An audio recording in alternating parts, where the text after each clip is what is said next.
Hey yo, what's going on guys, it's your boy Scatino aka Scat, and welcome to my video review of Resistance 3 on the PlayStation 3.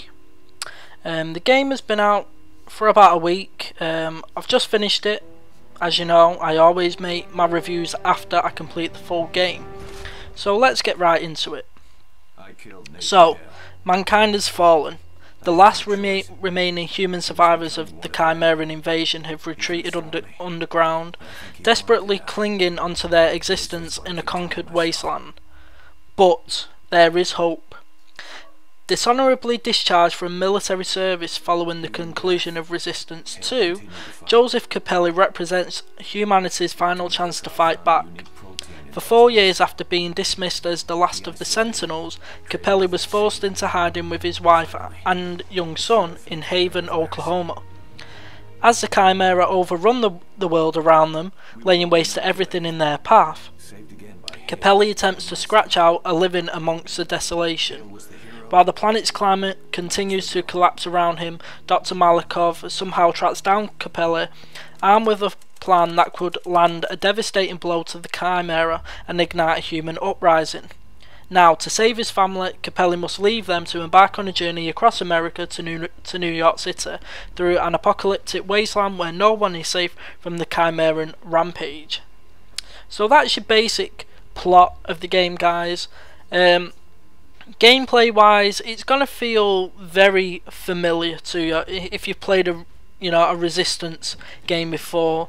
Not only that, if you played an Insomniac game before, you know they have these big, bold, crazy ass weapons that they actually create. So a lot of those weapons do make a comeback in Resistance 3. For example, the bullseye and the carbine. But a lot of the weapons are really enjoyable to actually use. For example, the Rossmo, which is the shotgun, very much overpowered but still a lot of fun to actually play with. And all the guns within Resistance also have a secondary fire, so you enable the secondary fire by pressing R2 on your controller, and for example using the bullseye, that will actually tag an enemy with a beam, so any subsequent bullets that you fire at that enemy will automatically hit the enemy if they've been tagged by that beam. Now all the weapons have a secondary fire, and like I say, they just really are fun to use. The Rossmo was probably one of my favourite guns to use in the game, as well as the Auger, which is a Chimeran weapon which actually allows you to see your enemies through walls as it detects their heat patterns and everything. So in the latter stages of the game where you get overrun by quite a lot of enemies, the Auger is a good gun to actually use, as it will help you out of those sticky situations where you can pretty much take cover and shoot through the walls basically. So as far as shooters go, you know, this is probably one of my favourite games of this year. Honestly, I mean, I really didn't like Resistance 2. I wasn't expecting much of this game, but I'm telling you right now, Resistance 3, the best shooter of the year so far.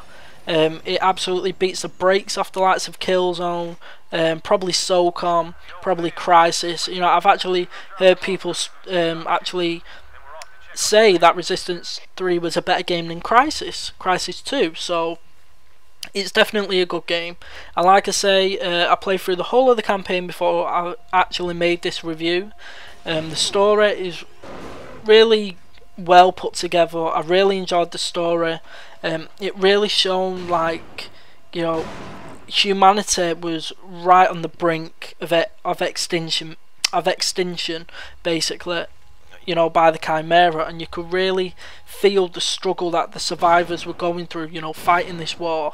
And Joe as a main character, I thought is a really good character. You know, I really felt for him. I really felt for his struggle, for his fight. You know, he goes off on this journey. He's trying to end the Chimeran's reign, and all he wants, and is so worried and so terrified about what's happening back home with his family, with his wife and his son, you know. But that's the driving force for him throughout the whole game, the fact that, you know, he's doing this to create a better world, for him, create a better world for his family, and for the rest of the surviving population.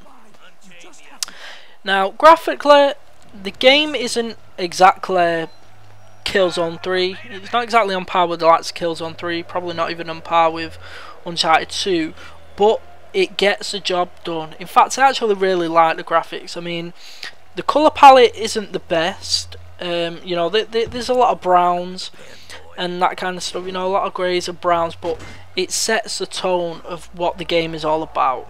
You know, you are in desolate wastelands, basically. You know, the Chimera have took over. It's overrun with Chimera. They're destroying everything, and it feels like you're running around these ravaged city and all that kind of thing, and everything is just being, you know, absolutely destroyed by this alien race. The lighting is fantastic. You know, there's certain parts of the game where you have to take refuge into tunnels and that kind of thing, and Joe actually has to use his flashlight to actually navigate the areas. The lighting is really good.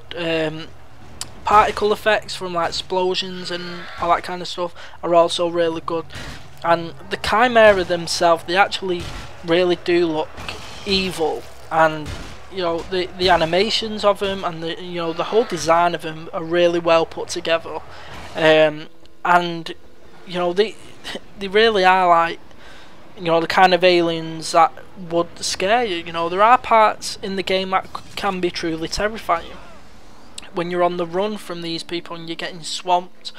But graphically, yeah, it's really good. Like I say, the lighting effects and all that. Getting to New York City, which is like near enough the end stage. I mean, your whole journey is about getting to New York City. It looks really good as well. You know, it's all covered in snow. The Chimera are trying to cool down the whole world in order for them to survive, in order for the pure Chimera to actually inhabit the earth and survive.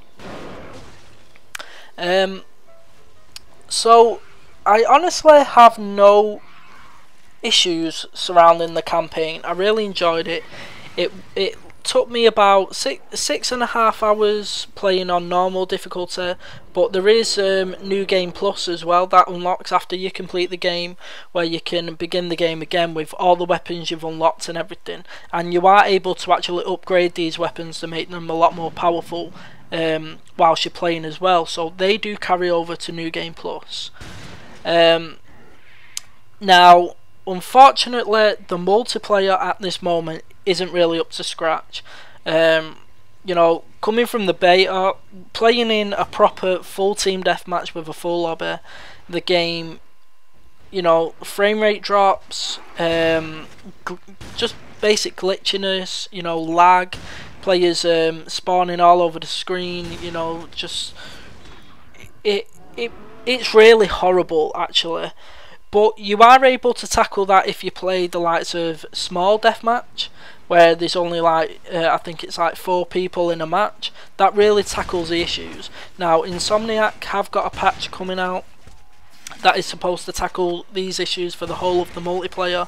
That should be coming out in the next few days. It's just waiting to be approved by Sony. But other than that, you know, despite those issues, the multiplayer is really fun. I have had a lot of fun actually spending time with it. You are able to level up, you are able to actually upgrade your weapons as well within the multiplayer to make them a bit more powerful. It can be a bit unbalanced at times because, you know, you will get, during matchmaking, you will get matched up with players who, you know, could be a level 40 or level 50. And you're only a level 10, so they've been able to upgrade their weapons. They've got a lot more skill than you, so it can be unbalanced in that sense. So hopefully when this patch comes out, it'll rectify that. You are able to customise your character, customise your skin, customise your clan tag and titles, and there is just a lot of things to unlock. Honestly guys, I really enjoyed Resistance 3. Like I say, it's the best shooter of this year in my opinion. I'm not sure if it'll be able to beat the likes of Battlefield, especially in the multiplayer aspect. But for me, it's definitely worth your money. Like I say, one of the best campaigns I've played through this year. Totally the best shooter. A fantastic multiplayer despite the issues. The game can only get better after the patch, so I definitely recommend you go out and buy this game. I give it a straight up 9 out of 10. And that's my review, guys. Hope you all enjoyed it, and I'm your boy Skatinio. Rate, comment, subscribe, and I'm out. Peace.